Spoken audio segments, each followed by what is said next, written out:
Hi നമസ്കാരം, ഞാൻ മുബാറക്.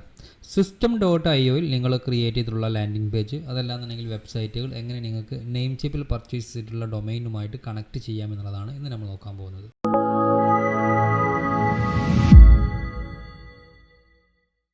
system.ioയിൽ എങ്ങനെ നെയിം ചിപ്പിൽ പർച്ചേസ് ചെയ്തിട്ടുള്ള ഡൊമൈൻ കണക്ട് ചെയ്യാമെന്നുള്ളതാണ് ഇന്നത്തെ വീഡിയോയിൽ നമ്മൾ നോക്കുന്നത്.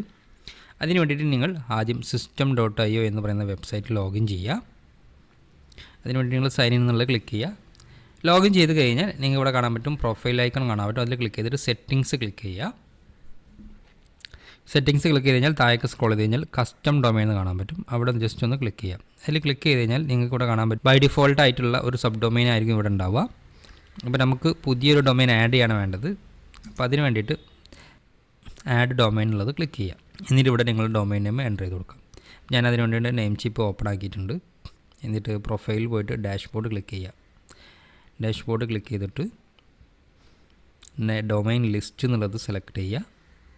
നിങ്ങൾക്ക് ഇതിൽ ഏത് ഡൊമൈനാണോ വേണ്ടത് അത് ഇവിടെ നിന്ന് കോപ്പി ചെയ്തിട്ട് അവിടെ കൊണ്ടുപോയിട്ട് പേസ്റ്റ് ചെയ്യാം. എന്നിട്ട് സേവ് കൊടുക്കുക. അപ്പോൾ കാണാൻ പറ്റും ഡൊമൈൻ ആസ് സക്സസ്ഫുള്ളി ക്രിയേറ്റഡ് എന്നുള്ളത്. ഇനി നമുക്ക് ഇതിൻ്റെ DNS ചേഞ്ച് ചെയ്ത് കൊടുക്കണം. നെയിം ചിപ്പിൻ്റെ DNS ചേഞ്ച് ചെയ്ത് കൊടുക്കണം. അതിന് വേണ്ടിയിട്ട് നിങ്ങൾ എന്ത് ചെയ്യുക, നെയിം ചിപ്പ് ഒന്നുകൂടെ ഓപ്പൺ ചെയ്യുക. നെയിം ചിപ്പ് ഓപ്പൺ ചെയ്തിട്ട് മാനേജ് എന്നുള്ളത് ക്ലിക്ക് ചെയ്യുക. മാനേജ് എന്നുള്ളത് ക്ലിക്ക് ചെയ്ത് കഴിഞ്ഞിട്ട് ഇപ്പോൾ ഇവിടെ കാണാൻ പറ്റും നെയിം സെർവർ എന്നുള്ളിടത്ത് നെയിം ചിപ്പ് ബേസിക് DNS എന്നാണുള്ളത്. system.ioയിൽ കൊടുത്തിട്ടുള്ള ആ ഒരു DNS ഡീറ്റെയിൽസാണ് ഇവിടെ കൊടുക്കേണ്ടത്. അപ്പോൾ അതിന് വേണ്ടിയിട്ട് അഡ്വാൻസ്ഡ് DNS എന്നുള്ളത് ക്ലിക്ക് ചെയ്യുക. ടെക്സ്റ്റ് റെക്കോർഡ്സ് കാണാൻ പറ്റും, അത് ബൈ ഡിഫോൾട്ട് ആയിട്ടുള്ളതാണ്. അത് നമുക്ക് ഡിലീറ്റ് ചെയ്യണം. അത് ഡിലീറ്റ് ചെയ്യുക. ഹോസ്റ്റ് റെക്കോർഡ്സിൽ തന്നെ നമുക്ക് ഇവിടെ ആഡ് ന്യൂ റെക്കോർഡ് എന്നുള്ളത് കാണാൻ പറ്റും. അത് ക്ലിക്ക് ചെയ്തിട്ട് ഇവിടെ സി നെയിം എന്നുള്ളത് സെലക്ട് ചെയ്യുക.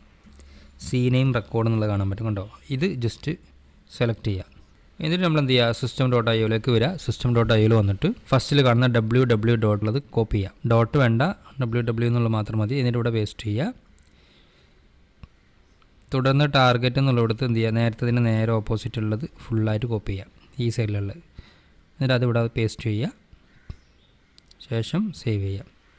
നമുക്ക് ഒന്നും കൂടെ ആഡ് ചെയ്യണം, ഈ ഒരു കാര്യം കൂടെ ആഡ് ചെയ്യണം. ഇതിലെന്ത് ചെയ്യുക, ആ ഡോട്ട് ഓൺലൈൻ എന്നുള്ളിടത്തേക്ക് എത്തേണ്ട, ഡോട്ട് വേണ്ട, അതുവരെ ഉള്ളത് കോപ്പി ചെയ്താൽ മതി. അത് ജസ്റ്റ് കോപ്പി ചെയ്യുക.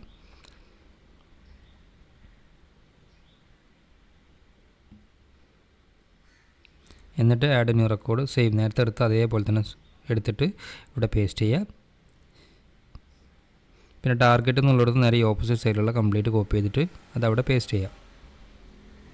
എന്നിട്ട് സേവ് കൊടുക്കുക. ഇപ്പോൾ നമ്മൾ DNS നെയിം ചേഞ്ച് ചെയ്തു. ഇനി ഇത് ക്ലോസ് ചെയ്യുക. ഇപ്പോൾ ഇവിടെ പെൻഡിങ് വാലിഡേഷൻ എന്നാണ് കാണാൻ പറ്റുക. അത് ഒരു 24 hours കഴിഞ്ഞാൽ ആക്ടിവേറ്റ് ആവുന്നതാണ്. അപ്പോൾ ഇത്രയാണ് ഈ വീഡിയോയിലുള്ളത്. ഈ വീഡിയോ നിങ്ങൾക്ക് ഇഷ്ടമായിട്ടുണ്ടെന്ന് വിചാരിക്കുന്നു. ഈ വീഡിയോ ഇഷ്ടമായിട്ടുണ്ടെങ്കിൽ ലൈക്ക് ചെയ്യാനും, ഈ ചാനൽ നിങ്ങൾ ആദ്യമായിട്ടാണ് കാണുന്നതെങ്കിൽ സബ്സ്ക്രൈബ് ചെയ്യാനും, ഈ വീഡിയോ പറ്റിയുള്ള അഭിപ്രായങ്ങളും നിർദ്ദേശങ്ങളും കമൻറ്റ് ചെയ്യാനും മറക്കരുത്. പുതിയൊരു ടോപ്പിക്കുമായിട്ട് നമുക്ക് അടുത്തൊരു വീഡിയോയിൽ കാണാം. അതുവരേക്കും ബൈ.